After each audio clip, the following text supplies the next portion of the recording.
entitled Reflections on Serving Over 10 Years at a Native American Clinic. The disclaimer I want to make is, although I am employed by and work for the Confederated Tribes of Grand Ronde, presentation doesn't reflects on my experience. I'm not speaking for the tribe. And so I think that's important. I'm also speaking from what would be known as a white settler perspective and what I've learned from that. And so it's not necessarily Native Americans' perspective, although hopefully it'll give some perspective on that. In the picture here is the picture of the Health and Wellness Center I work at, and it's has different wings that come out, dental on one side, medical and other, behavioral health, and then some administrative offices on another side, and then upstairs administrative offices. I'm going to open with a prayer. Father God, Creator, we acknowledge you. We thank you for your creation. We thank you that you've given us to be caretakers of that, and that you've given us redemption through your Son, Jesus. We pray that you'll help us in following him to be good disciples. We ask this in Jesus' name. Amen. So this slide is the atrium of the clinic I work at, facing the medical clinic. Different wings have different parts of it. And overhead, you can see the mobile of salmon that's important to the native culture. I'm going to start out with a couple of scripture verses.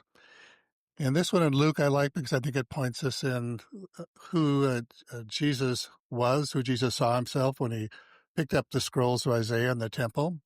So the Spirit of the Lord is upon me, because the Lord has anointed me. He has sent me to preach good news to the poor. He has proclaimed release to the prisoners and recovery of sight to the blind, to liberate the oppressed, and to proclaim the year of the Lord's favor. And so that's always a verse I like to reflect on and say, am I following the mission that Jesus set us out on? And the interesting thing, a lot of times we'll read over and to proclaim the year of the Lord's favor. Well, what was that? Well, that really harkened back to the year of Jubilee, which occurred every 50 years. It was to occur every 50 years in Jewish history. Some question whether it ever did, but it was forgiving debts and land going back to the original owner. So a redistribution is kind of one of the 3 R's of CCHF. Next one is one on talking about powers and principalities. For our struggle is not against enemies of blood and flesh, but against the rulers, the authorities, against the cosmic powers of this present darkness, against spiritual forces of evil in heavenly places. I put this in just because our battle does include the principalities and powers and whatever our settings are, and I think those are becoming more evident these days. And finally, I'm ending with one for Romans, and this is because what is known about God should be plain to them, because God made it plain to them. Ever since the creation of the world, God's invisible qualities, God's eternal power and divine nature have been clearly seen, because they are understood through the things that God has made. And I included this one because I think it harkens more to that God is a part of creation. God is known through creation, and I think that fits with a Native American cosmology. Let me give a little background for who I am, because I want to talk about, how did I get to the tribal clinic? What did I learn in getting there? And I finished residency almost 43 years ago, so I've been at it a long time, but you still have things to learn. So I grew up in rural Montana. If you look at the top in the state there, about the center, there's a county, Judith Basin County, about 3,000. Now it's decreased to about 2,500. Small town. That's a picture of the main street. On the very end of it's a courthouse. Next to the courthouse was a library. Next to the library was the house I grew up in. My mother's family migrated to Montana from Missouri and homesteaded in eastern Montana. My father's family, her parents came from Finland to Minnesota and then to homestead in the mountains north, about 30 miles north of the town I grew up in. The final picture there is looking east of town toward a couple peaks called Square Butte and Round Butte, but the town itself is kind of out in the prairie, but we're surrounded by mountains. And it's called Judith Basin County because it's in a basin. Named Judith because the Judith River is named after Judith with Lewis and Clark. The little town was named Stanford, and one of the things it's known for its yearly rodeo called the C.M. Russell Stampede. And who was Charlie Russell? He was a Western artist, painted the paintings of buffaloes, Native Americans, and other cowboy-type paintings. from that area. So clearly that area was fairly, had a lot of indigenous people there at one time. I grew up in this area here, and I didn't have a lot of memories of interactions or knowing Native Americans. My father was a county sheriff, so I knew a lot about what was going on in town. And there was a sheep herder named 30-Day John who would come to town every 30 days after he got paid and drink. And he was one Native American, but there weren't many others in the area. In Boy Scouts, I went to a camp right near the Glacier National Park up, if I can get up near the Blackfeet Reservation, just on the edge of Glacier Park. And we would stop there at a museum. It's called the Museum of the Plains Indians. Had a little bit of education on that. Then finally, when I was in college and deciding, I started out in engineering and then decided now I would do maybe math. And I said, no, I'm going to do something that works more with people. So that's why I ended up pre-medicine. But then I thought, oh, do I really want to do this? I didn't really know. So one of my friends was a nursing major, and he lived in Havre, a little town right up here, just north of the Rocky Boy Reservation, close to the Canadian border. And I took a job in the hospital there for 2 summers, working as an orderly or a male CNA to get experience in the medical system. My small town had a doctor off and on a little bit. I remember when growing up, but most of our medical care was going to the emergency room in Great Falls because we didn't have access.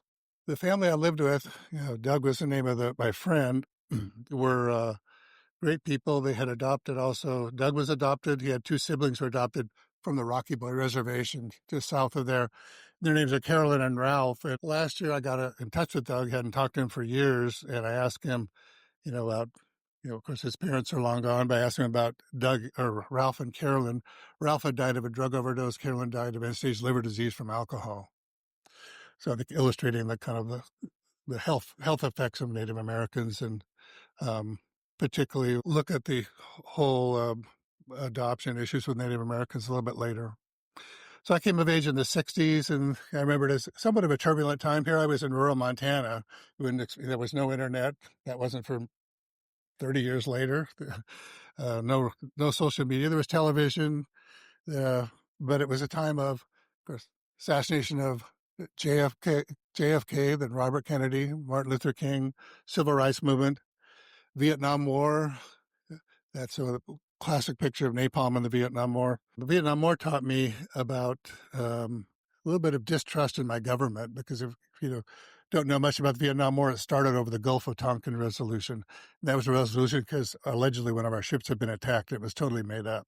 So we got involved in a conflict that out of really no need. The other thing that had a big influence on me was music. I played in a pop rock band in high school. We took our name from a Beatles' I Am a Walrus song. Our name was Crabble Like Her Fishwife. So anyway, that's a trivia question for you. And so the music has a picture of Marvin Gaye, his song What's Going On, kind of characterized that time. And also up on the right is Ohio by Crosby, Stills, Nash and Young.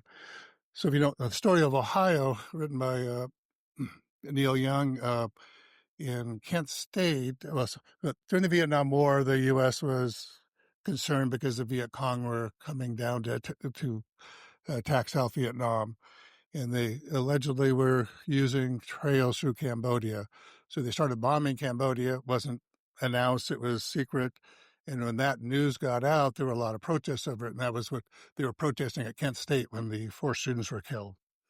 So that song, Ohio, was about that. Faith journey, I grew up going to a Presbyterian church, a picture of it here. And in my senior year, got more involved with the youth group, and that's when I made a commitment to Christ and became a Christian, even though I grew up going there. Faith, I think, just out of the question that comes out of growing up in the 60s, and faith became real to me at that point. I went on to college at Montana State, and there I got involved in Camp Street for Christ, InterVarsity. But on campus, one time there were some people passing out these brochures or papers called Right On. And there was a group out of Berkeley called Christian World Liberation Front, and they were passing this out on campuses. That later became Radix. Some of you may or may not have heard of that. It was published until a couple of years ago by the New College Berkeley, out of Berkeley still. Then I learned about Post-American. And Post-American was the forerunner to Sojourners. Post-American started by some Trinity Evangelical Divinity students dropped out, started this as a protest about seeing America as opposed to a Christian society. But they moved to D.C. and became sojourners. And that's one of the issues about Standing Rock. So in reading those, that nurtured more of an engaged faith, because when I go to church or even the Christian groups, they weren't really discussing the issues of the day, much like maybe happening in our churches now. I was also introduced to John Perkins. He was actually a columnist for Post American.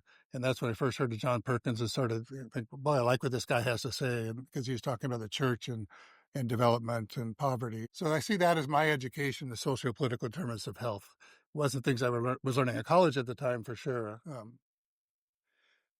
I went on to medical school years, and with the question, what does following Jesus mean for health choices and career?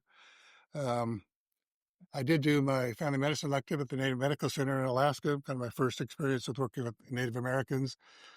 And I had a National Health Service scholarship, and so I had to maintain, full rides when I was taking time off to do interviews for residency. And I wanted basically I set up a month public health service elective with the Voice of Calvary. In a roundabout way, I lived in a household we put together that were all Christians.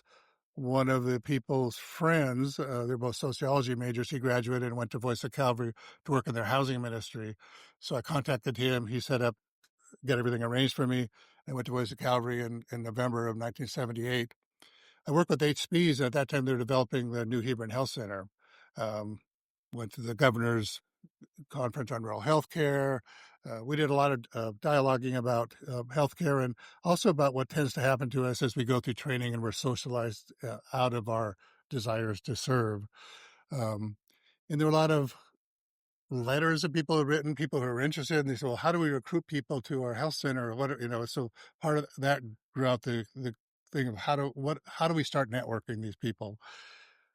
I was going to go to Honduras at the end of my electives, fourth year, but instead I dropped that in May of '79. I went back to Voice of Calvary and worked with H, and we put together the beginnings of CCHF, put together the first letterhead, our motto of serving out the gospel, start putting together bylaws, borrowing from Voice of Calvary. And we did interviews and articles and put out the first issue of Health and Development. And so that was kind of the launching of CCHF at that point. So residency, beyond, I did my residency in Southern Colorado. I did take a month, and they actually ended up counting it. Initially, I thought I'd have to take it off, and served in a refugee camp with World Concern right on the Ethiopian border. Became involved around issues of Central American and Latinos. Continued to work with CCHF. I was on the initial board. Remember the first conference in D.C. Anybody who was there and heard Janelle Getch's talk was very powerful. Janelle passed last year. I had served the migrant clinic for a couple of years, and this is a really good book on cultural anthropology, fresh fruit, broken bodies, about migrant health. But my Spanish wasn't great, so I went to study Spanish in Cuernavaca, Mexico, for a couple of months. After that, I worked at Columbia Road Health Services with Salvadoran refugees with Janelle. But I turned to Oregon and worked again at the migrant clinic, and then I actually decided I had the opportunity to go do something overseas, and MCC asked if I'd be willing to go to Cambodia, and it kind of set in with my initial sort of feelings, what do we owe people for what we've done as a country? This is a rice fields in Cambodia, in the province of Prey Veng, which is east of Phnom Penh toward the Vietnam border. And as you flew in that area at the time, you could see still craters where there had been bombing. That's a picture of the language school in Cuernavaca. So I found myself in the community health, and I was at a community health center, serving mostly Latinos for 17 years, doing full spectrum family medicine. With a lot of things when we've done, as a medical director most of the time there, also doing lots of OB, hospital, clinic, and we all sometimes have personal and burnout issues, and I started experiencing those. One of the biggest ones was over in the 90s, late 90s and 2000s. We were kind of being pushed to prescribe a lot of opioids for chronic pain, led to the current opioid epidemic. And if you haven't read this book, Drug Dealer MD, kind of describes that time. That's kind of how it felt in that time period. That now things have changed on that. But so I had the option. There's another book just talking about healthy calling. So I was recruited because I did medicine and OB by a group of OB hospitalists to run their high-risk OB clinic with a group of hospitalists. It was a nice clinic. It was all of us spoke Spanish. 2/3 of the people were Spanish speaking. Most of them undocumented and didn't have any insurance. But there were, probably a third of all the patients were diabetic, other ones with other high risk conditions were referred into us. But it was expensive to have. We had a diabetic educator, a diabetic nurse to help us with the control of things. We also did a lot of consulting maternal fetal medicine. There were a lot of ultrasound. So it wasn't a cheap thing to run. The hospital decided to close it after 5 years. So I had to decide, well, what am I going to do now? And so I moved to urgent care and occupational medicine for a transition. And when I was deciding what else to do, I was approached by actually a recruiter about opportunity with tribal health. So I went out to visit and saw, gee, these people are providing community health. They have their own foster care homes. So I liked what I saw and decided to transition. It was really also a choice to transition to outpatient medicine. And in our careers, we can, one thing about family medicine, we have a lot of choices of what we do over time. And for instance, besides doing that, I work a day a week. Maybe I haven't learned from burnout. But this is a picture of the casino that the tribe runs. It's a part of an economic engine for supporting the tribe. I knew that they had this casino on the way to the coast. I commute from west side of Salem it's about a 35-mile commute, to 34-mile, I think, actually. And, so I had some knowledge of Native Americans from people's history of the U.S., reading that, but some historical knowledge. I believe my prior experiences of work with marginalized communities would serve me. And in many ways it has, but there was a lot I needed to learn. The thing about tribal health, I mentioned the tribal health clinics, and one of the reasons for knowing historical context is, even though we serve mostly our tribe, our funding comes from the Indian Health Service, and Indian Health Service funds can either be to clinics that are run by IHS, or the tribe could decide to take those funds and run their own clinic, and this tribe runs their own clinic. But part of that agreement, we see anybody who's native, it doesn't cost them to come to our clinic. If there's something referred out, like say if we do a lab or a skin biopsy and it has to be referred to pathology, they'll have to pay that fee, but everything we could do there is covered for them. So I started looking, then questioning, well, what's the historical context? So these are a couple of resources, one called Native America Discovered and Conquered, that I'm using this historical context for the different eras of U.S. Indian policy, which were designed to permanently remove indigenous people from their lands, and by ways of war, violence, forced relocation, internment, land grabbing, urbanization, segregation, discrimination. And also, this is one by a historian from Grand Ronde called Tribal History Through the Willamette Valley. So I'm going to try and juxtapose the Grand Ronde history with the Native history. So the first era that's described in the book is the era of trade and intercourse. There was actually a congressional bill or act that by this name. And so it basically was developed to say that the policy to govern trade and political discourse with indigenous nations and ensure that only the federal government could control Native American lands.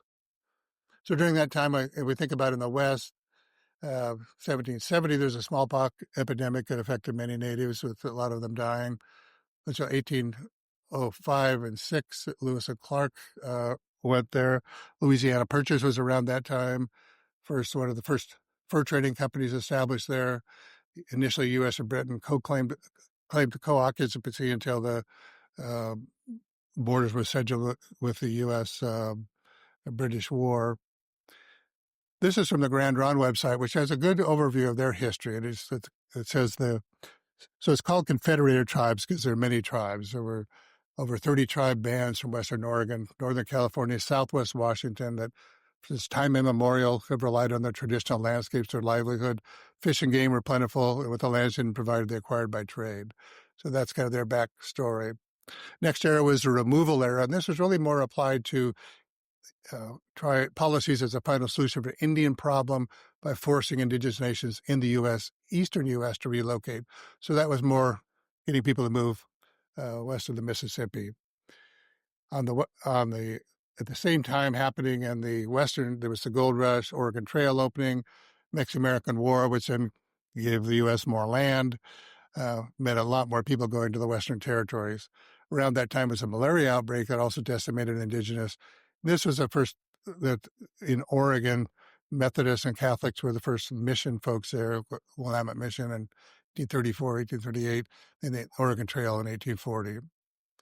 In 1850, Oregon didn't become a state until 1859, but in 1850, there was Oregon Donation Land Act was passed by Congress, certifying that previous claims of land, people who were there and already settled would have that land by Americans, giving away also then 640 acres to married couples who homesteaded. Next is the reservation era. The reservation era was resolved to force indigenous nations into small, remote reservations established by treaties negotiated under the threat of violence by the U.S. military. So it did affect Grand Ronde, and that the way of life changed with Western expansion, ratified and unratified treaties between the tribes and the U.S. government from 1853 to 1855 resulted in their forced removal of tribal members from their ancestral homelands.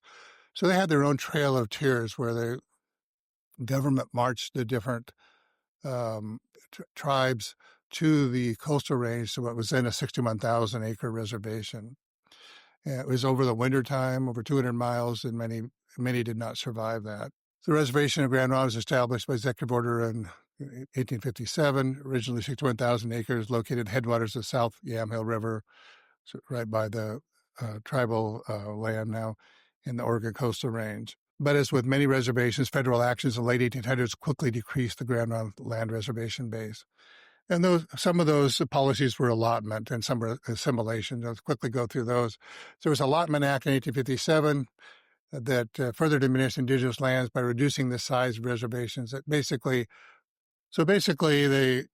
Native Americans were collective. The U.S. policy was, well, we don't want collective, we want private ownership. So this was a way of dividing it up into private ownership to make people farmers. And so they allotted the land to different people. So in Grand Ronde, the transition to farming, it basically gave 270 allotments totaling about 33,000 acres. And basically, after 25 years, it could go into private ownership. They could sell it. So it resulted in major portions of the reservation being lost to non-native ownership. In 1901, the inspector, James McLaughlin, he has a street named after him in Portland, declared 25,000 some of acres of the tract land was surplus. So allotted land that was not allotted because they could only allot to so many people that were tribal members then became surplus was sold. So it broke up a huge portion of reservations that way. It wasn't just Grand Ronde, that was across the U.S. Next came forced assimilation, and that was basically an objective during legislation of this era of federal government tasked a lot of Christian denominations with operating primary institutions on the reservation, including mission schools, even the BIA office. This is from a book I'll show you later called The Land is Not Empty. That's a great book. It's written by a Christian author, Sarah Augustine, who lives in the Yakima Nation, is Native, and explores both her Native roots in a personal story as well as current situation. So this is a quote from Tribal Histories of Willamette Valley that said the off-reservation boarding school system was created in part because President Grant, 1869 inaugural address, included a pathway to citizenship for tribal people who proved to be civilized. So by 1880, the off-reservation boarding school system directly addressed the Indian policy of assimilation by removing Native children far away from their home territories, subjecting them to years of immersive education to civilize them and make them culturally American. So as a book I'll show later that says, kill the Indian, save the child, was to take the culture out of those people, basically to totally assimilate Native Americans into U.S. culture. This was a quote from the Willamette Valley Tribe books. If parents did not send their children to a boarding school, the superintendents were empowered to send wagons to the reservations to forcibly collect the students who were old enough. So near us, Forest Road, north of us, started in 1880. It actually burnt down, so they moved to Chemawa, which was the original name for Salem, where I live, but it still exists as Chemawa Indian School. So it wasn't until 1924 that Congress passed the Native American Citizenship Act when natives became U.S. citizens. So we weren't citizens at that time. In Oregon didn't allow natives to legally marry white people until 1952. I'm sure there were many that did. When you read over the history, there were a lot of settlers that married Native Americans, but it wasn't legal, and they couldn't buy or possess alcohol until that time as well. These are books I mentioned, the one on Kill the Indian, Save the Man. That's really written more on the Carlisle boarding school in Pennsylvania, but it's gives a history of boarding schools. And these are two other streaming options for you. I don't know if anybody, have you seen this one, Sugarcane? So sugarcane is now on National Geographic and can stream it. And sugarcane is the name of a boarding school in Canada. The director of this father was born at that boarding school. And so it's a documentary where he interviews his father. He goes to the boarding school, gives a history of the boarding school. His father actually was in that boarding school. Whoever impregnated some of the women who were there, they often didn't want to keep those babies, so they actually would incinerate them. So the director of this was actually going to be incinerated, and somebody found him. This other one here was on PBS, and I think you can still stream that on PBS, called Loberg, and it's a more of a historical fiction based on, it's out of Canada as well. I think Canada's done a better job than the U.S. with this Truth and Reconciliation Committee to look at the Native history.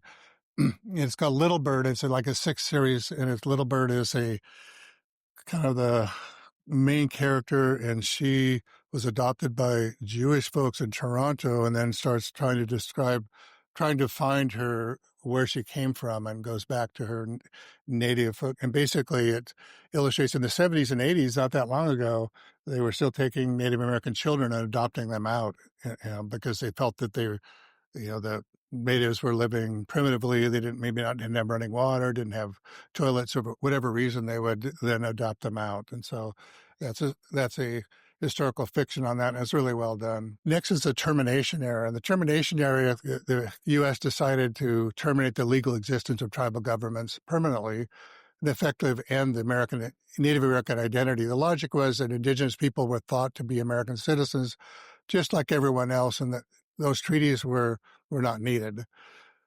So elimination of tribal governments also meant more loss of land that had been held in trust by those governments. So in 1954, there were 63 tribes. Terminated these for the Oregon ones, included the Grand Ronde tribe. Another bill that passed shortly after that was the Indian Relocation Act, which with programs to relocate Indigenous individuals and families to cities. And that may be why our next session could talk about urban Indians in cities and why that is. So many of them were given money to relocate to cities for training, but the idea was getting them away from their culture to assimilate into society. So the Grand Ronde tribe's federal recognition ended in 1954 when Congress passed the Western Oregon Termination Act. This legislation stripped the tribe of federal status, severed the trust relationship with the federal government. So between 1954 and 1983, Grand Ronde tribal members were a landless people in their own land. It robbed the tribe of social, economic, and political fabric, leaving a scattered population. And this is from the Grand Ronde's website. So I think those histories illustrate the historical trauma of the Native American population. And this is from a paper in our Grand Ronde tribe has a paper called Smoke Signals. And this was actually from an article in that paper.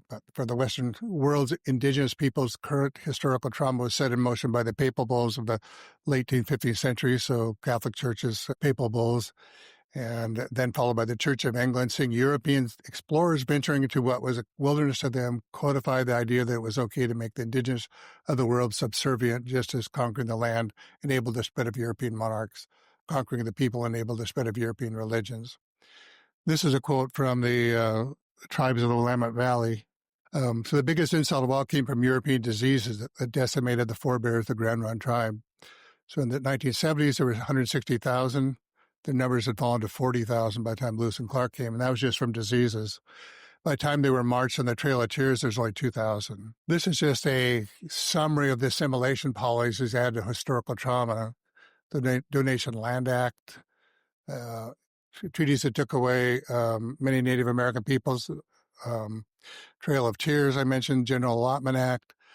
In 1901, they ceded acres from the Grand Ronde tribe, and then finally the Termination Act. So this is from the Grand Ronde website. The centerpiece of historical trauma in the Grand Ronde was termination, ended any pretense of promise or debt by the federal government to the Grand Ronde people, and treated tribal heritage as a throwaway commodity. The next quote from the paper was, with termination, said tribal elder and former tribal chairwoman Catherine Harrison, came a pain in your heart that never goes away. When I went out to work at the tribe, I didn't know who was who, but Catherine was one of the people I got to take care of. She died last year at age 100. It was in the foster care home there. So understanding how historical trauma works, this was from that paper that was in Smoke Signals. Loss of land, language, and culture, uprooting of family life and meaningful work among parents ends up preventing infants In psychological terms, from regulating arousal, or said another way, children with parents who are not in control of their lives or emotions also grow up without self-control. Without self-control, self-confidence is impossible. Without self-confidence, reliance to difficulty fades. So here's a couple of quotes of articles I've put in on, this is from a nursing journal, on pathways and processes to embodiment of historical trauma. So how that affects and gets into the body, how that affects the person.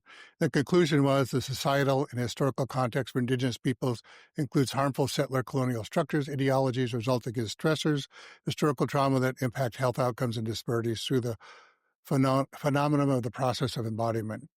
This other one was a biological pathways that talks about a couple of proposed models for how that happens, either from first pathway with personal exposure that can induce epigenetic modifications, second pathway with intergenerational epigenetic modifications from parents, grandparents. Importantly, they ended a conclusion that potential reversible nature of these modifications suggests that trauma-induced changes are not necessarily permanent.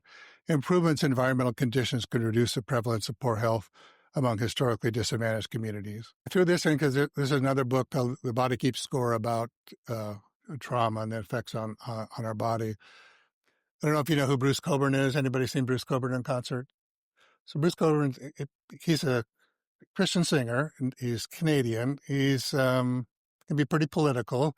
I saw him in concert a month or so ago at the Holt Center in Eugene. He's be 80 next month. But anyway, if you look back on his early music, he has some really good. But he wrote a song called "Us All," which says, "Here we are, faced with choice, shutters and walls, or open embrace. Like it or not, the human race is us all. History is what it is. Scars we inflict on each other don't die, but slowly snow into our DNA of us all." I thought for a singer-songwriter, that was pretty good. But his last album, Osano Brother, has some good songs. He has a song earlier from the 1980s called Stolen Land about the lands in Canada. So after termination came restoration. So this is from the Grand Ronde website. In spite of the termination, they remained a community interconnected by families. Leaders began working in the early 70s to restore the tribal federal status. They raised money to lobby Congress. With their hard work, on November 22nd, 1983, President Reagan signed their Grand Ronde Restoration Act. They have a great reverence for President Reagan because of that. And 5 years later, they gained back almost 10,000 acres, kind of in the mountains north of where the tribe is. And after restoration, the reestablishment were completed. The tribe focused on rebuilding its institutions, developed programs to meet the needs of its members. There were like 574 tribes in the U.S. That were restored. There's still over 200 that weren't. If you actually read on what it takes to be restored, you have to show a historical connection to the land that you still have. You still have connections with the people who were there. So if you look at a history of people who were scattered and then forced to assimilate and move, it's hard to restore your tribe that way. So many have not been able to meet those criteria. So this is just a picture of, these were three of the people who worked on restoration. I just included that because two of them, Marvin Kinsey and Margaret Provost, I also got to take care of before they died. One had a degenerative neurological condition, the other chronic kidney disease. But again, when I started seeing them, I had no idea who they were, but you learn as you're there. These are a couple of new buildings that have been built, and there's a public health building. So when COVID hit, I don't know what all you guys did, but we ended up seeing our patients who had respiratory symptoms outside. They put a little cover over it. We had coats on that they provided us to not be too cold. I actually bought my own point-of-care ultrasound. I thought, I can start ultrasounding. It's, I send people over to X-ray and expose people, but it's too cold out in the cars to do that. So I still am learning it. So that was a good thing from it. But out of that came, there was public health money available, which probably won't be any longer, but they were able to get enough money through state and federal that they built a public health building that's just half a block from where our building is. That includes a kitchen for teaching nutrition. There's a dietitian there now. One side of it includes a dental operatory and a couple of exam rooms. So if we are in a public health epidemic again, we'll have a separate place to see people who are sick.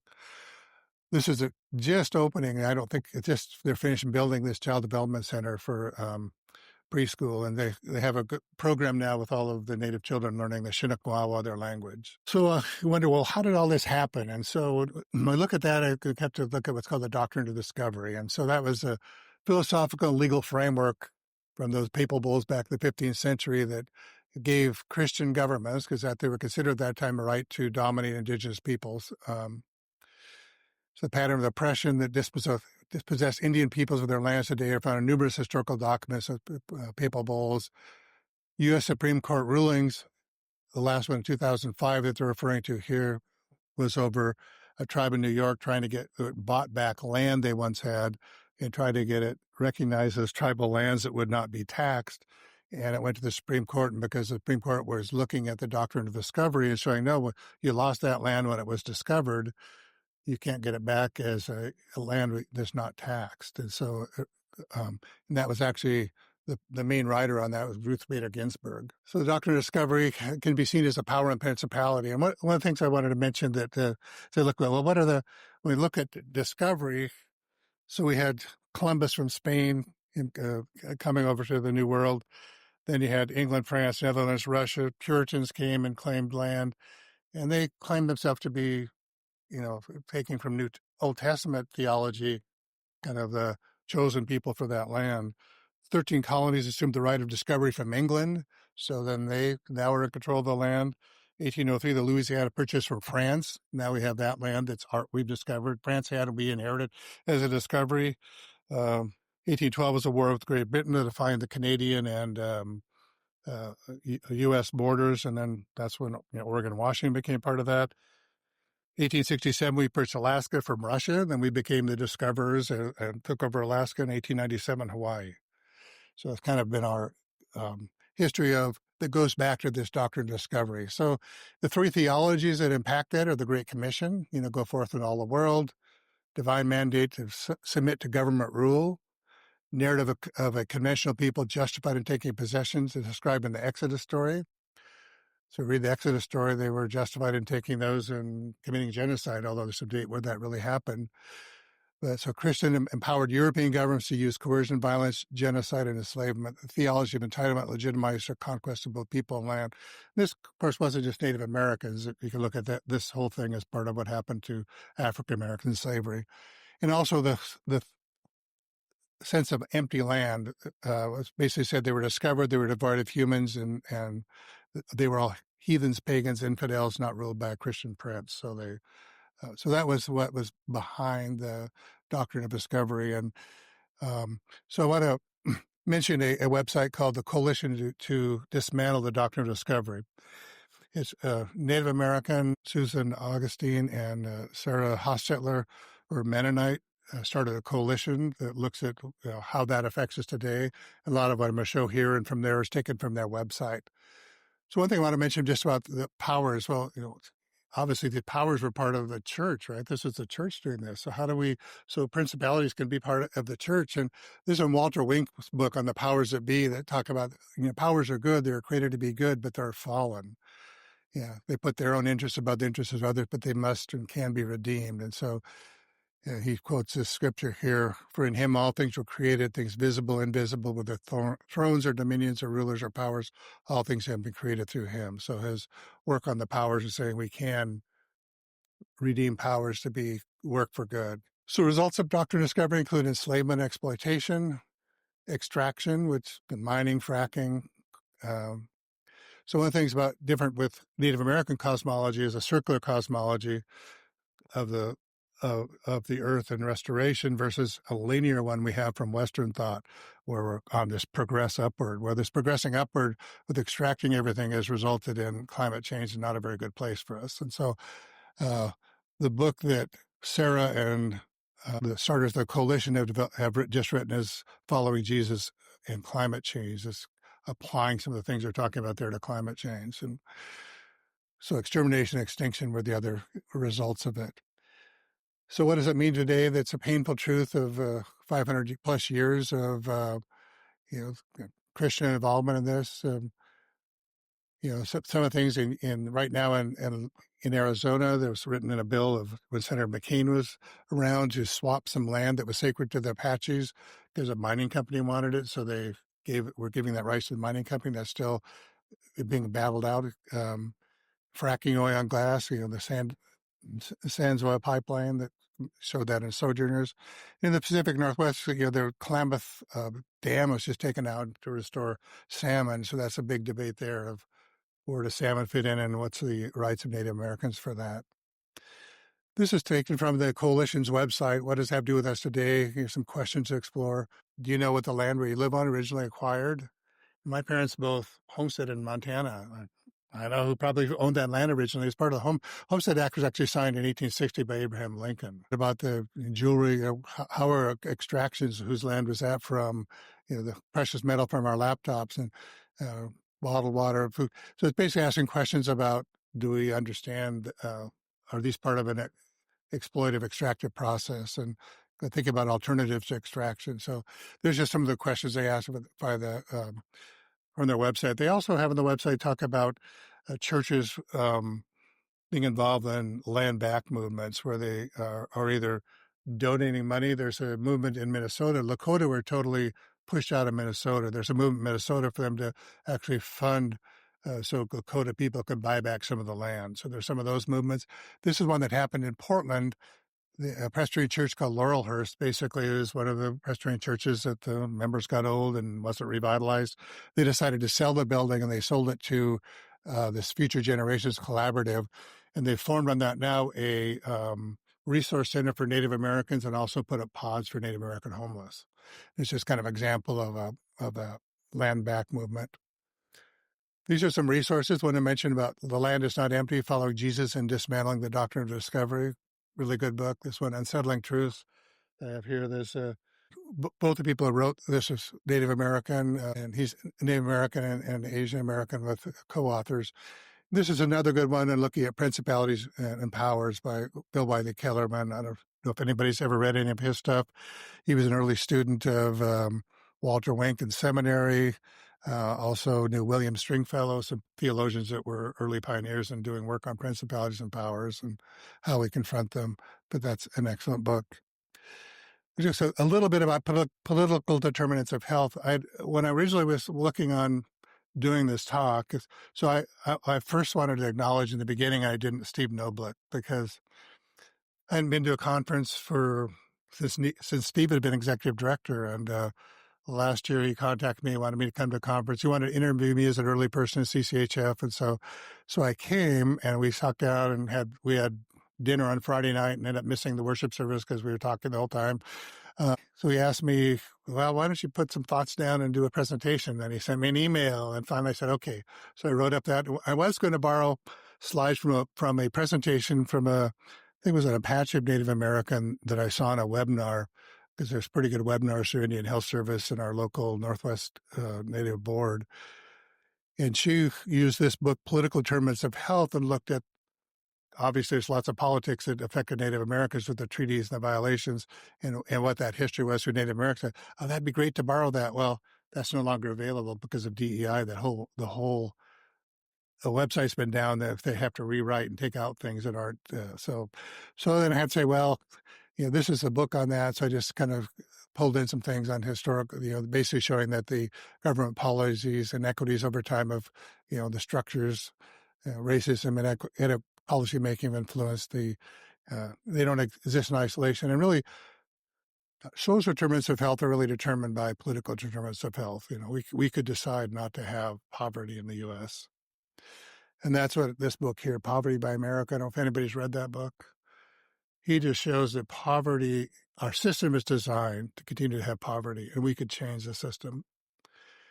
So these are some of the social determinants of health, and we'll go into a lot of detail for time-wise on those in a couple of articles that talk about those with resources there. So I wanted to end with a couple of reflections of my own. And I went to work at the tribe as I was medical director, and I had a lot of my own ideas about how we can improve quality.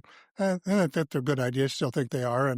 But I soon realized that, for instance, back then, I'm not sure if they still have to do now, there's a thing called GIPRA, Government Reporting Accountability Act. We had to report back to the government how you use their funds. And so they track the usual sort of things, your colon cancer screening, breast cancer screening.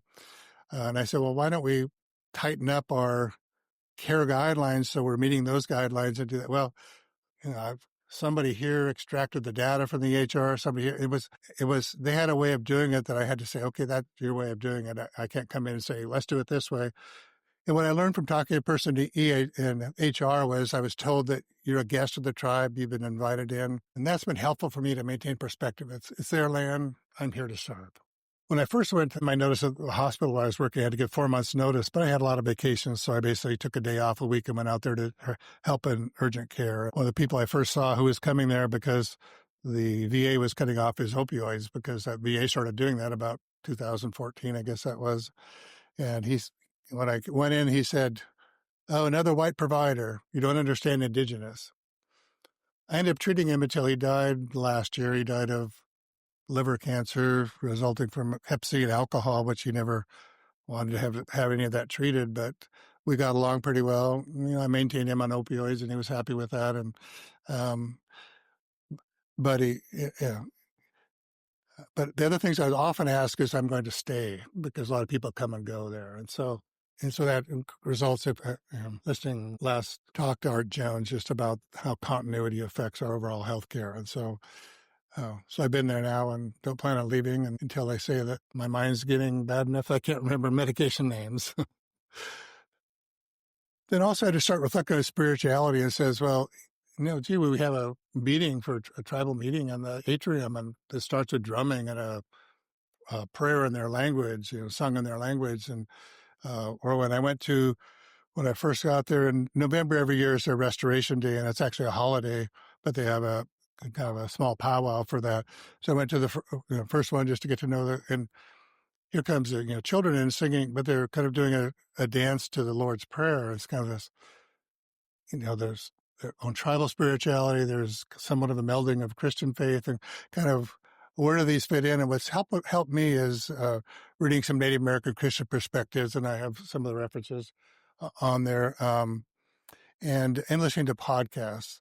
The book, The Land Was Not Empty, or It's Not Empty, they have a podcast from the Coalition for Dismantling Doctrine of Discovery that's very good. Last summer, we were at a gathering of health center employees on a Saturday. I think I was the only provider that showed up, but my wife's a native descendant. Her grandmother was Aztec. We were talking to another native. He said, "I see you married a colonizer." Wouldn't have said that to me, but none of them ever said that to me. But that was clear that that I have to say, well, yeah, I'm a white settler and I can pursue what's called the settler's discipleship of decolonization. And there's a book on that I'll show on that. And so I wanted to close with some ending reflections that I was honored to provide medical care for the Native American community, whose resilience and spirit inspires us. In recognizing the history of this country, it's clear how much has been taken from them: land, culture, rights, shaping the legacy we inherit today. It's our responsibility to acknowledge and pay tribute to the original owners of the land, honoring their heritage and contributions, and working together to foster understanding, healing, and respect. Picture on the right was last year, just during an all-staff meeting for the health center, and I didn't know anything about it, but the executive directors on the left called me up and gifted me with a tribal blanket. Here's some of the references, the book, The Land Is Not Empty, and I've added a few things to this since I posted on the site, but the slides are all there. Tribal History of Willamette Valley, Prince Valley Powers. There's another interesting one on the 4 vision quests of Jesus, written from a Native American, looking at them as, natives have vision quests. What were Jesus' vision quests? One I mentioned was settler discipleship. This was read by Elaine Enns and Ched Myers, Healing Haunted Histories. Elaine's family were immigrants from Ukraine, Mennonites forced out of there and settled in Canada.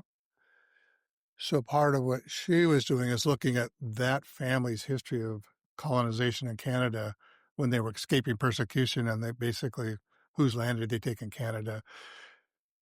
And that, that's a pretty dense book, but it's written also with study questions so congregations can study it. How do we heal those histories? The Coalition I mentioned, their website and podcast is really good. A couple other books that I read over: Decolonizing Evangelicalism, Indigenous Theology, Western Worldview, kind of how we approach things differently. That's the site for the article I cited in Smoke Signals, Grand Ron website. Then the ones I mentioned, Poverty by America and Political Determinants of Health, I put on there as well. So I hope, again, these are my reflections. Hopefully they represent the tribe I work for, and kind of shows me that I went to the tribe 11 years ago. I'm 72 now, so we can even learn as we age. And Any questions or comments? So Grand Ronde was is a confederated tribe of Grand Ronde. Grand Ronde's the land they marched them to. Grand Ronde is the land that they marched them to. So we're actually 30 bands, and they confederated into the Confederated Tribes of Grand Ronde because that's the land they're on now. But there are many bands or tribes within that tribe. There was another tribe about 20 miles south of us called the Siletz tribe. And in reading over this, I learned from the tribes of the Willamette Valley, there was a lot of, I'll see a lot of people from Siletz that come to our health center, and kind of figuring out, as I've read that, I figured out, oh, okay, that's the history, and they're a little bit different history. And originally the whole western side of Oregon along the coast was given to natives. Then there was oysters discovered in Yaquina Bay, so they took that away. And so it's just kind of, as resources are discovered, and just the whole policy was to, how do we change this? How do natives become part of the, and you could say, well, maybe that was what needed to happen. Maybe they need to become part of the U.S., but however you want to look at history. But part of it, I think, is us as Christians in a church is, these came from doctrines that were misapplied theology. It was a principality that was evil, and not unlike we're seeing some principalities that are evil today to speak out. We're seeing, when you see, well, the USAID cuts, the cuts to our local food banks are being defunded. It's just kind of, so it's our chance and opportunity to speak out and challenge those principalities and powers. Feedback or thoughts? And I didn't go much into some of the clinical care other than, some of the historical trauma things, but. What would you say has been most helpful, you think, patients have most appreciated that you've done to help build a relationship? Probably the most helpful is just continuity over time. I think that would be the most important thing. One thing you learn in doing, I'm probably a little bit type A and obsessive about medicine. And so one of the things I always do that before I go in, like on Sunday night, I'll go through if I have appointments that day. Most Mondays I'm on same day care. So I'm doing the urgent care that day, and a few of my own patients mixed in. But days that I have scheduled patients, I'll go through the day before and do my own chart buffing. What am I likely going to see them for? What needs to be done preventive-wise? What are we missing? So when I go into the encounter, I know what I want to do, and I can ask them what they want to add to that.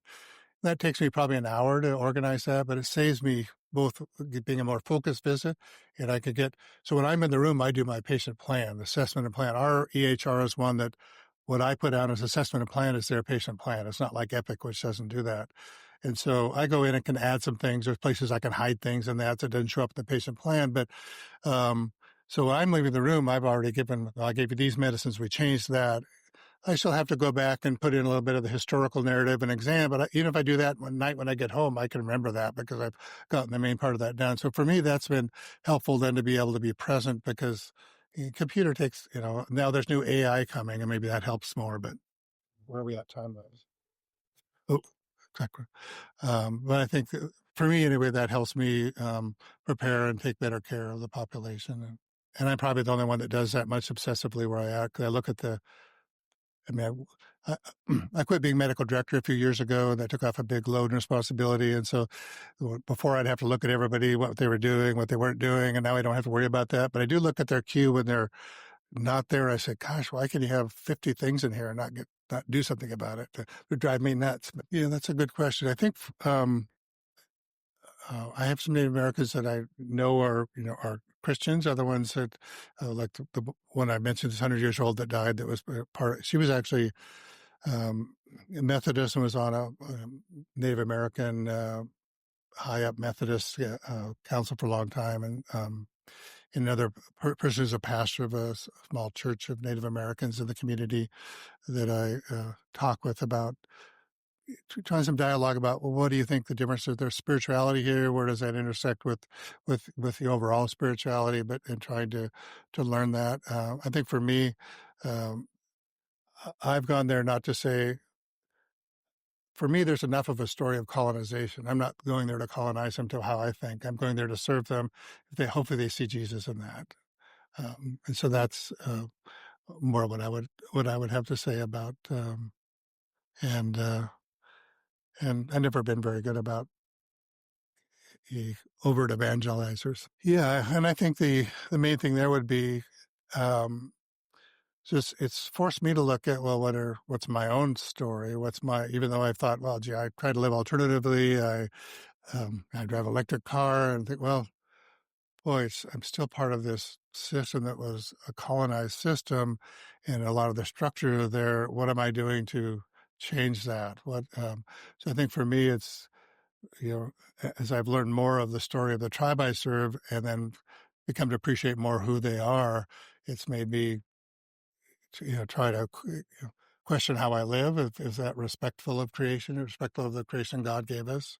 So I would think that's been more on my journey more recently. And in the more recent book that I mentioned, Sarah and Susan and Sarah from that did The Land Is Not Mine is on following Jesus in climate change. It's saying something about the future of our children that's really taking from Sarah's Native American view of cosmology to saying we can't continue this, that we're on the precipice right now as a nation of, and partly might be on that, but from other things, but also from climate change and what are we going to do to change that? And it's not just about changing things to electric cars, and we have to really look at how we're going to change. So I'm kind of working on through that book right now and saying, what does that mean for me? And Sarah, the writer of The Land Is Not Mine, her and her husband decided to divest from the stock market because they worked in Suriname where the mining companies were extracting minerals. And that's where she got involved in the doctrine of discovery, was saying, well, see, these natives have lived here forever. Don't they have control over that? No, the government did. It was part of the doctrine of discovery. The government owned it. They would sell the mining rights, and the companies would come in, mine, and they would pollute the rivers, which would then cause disease and death among the natives that were there. And that got her thinking about the whole thing of the doctrine of discovery and her own history of growing up and how it affects us. And I think that's one of the things that's forcing me to look at what does that mean as me as a Christian and how I approach my lifestyle and what does that mean. So I'm just starting to read that book. So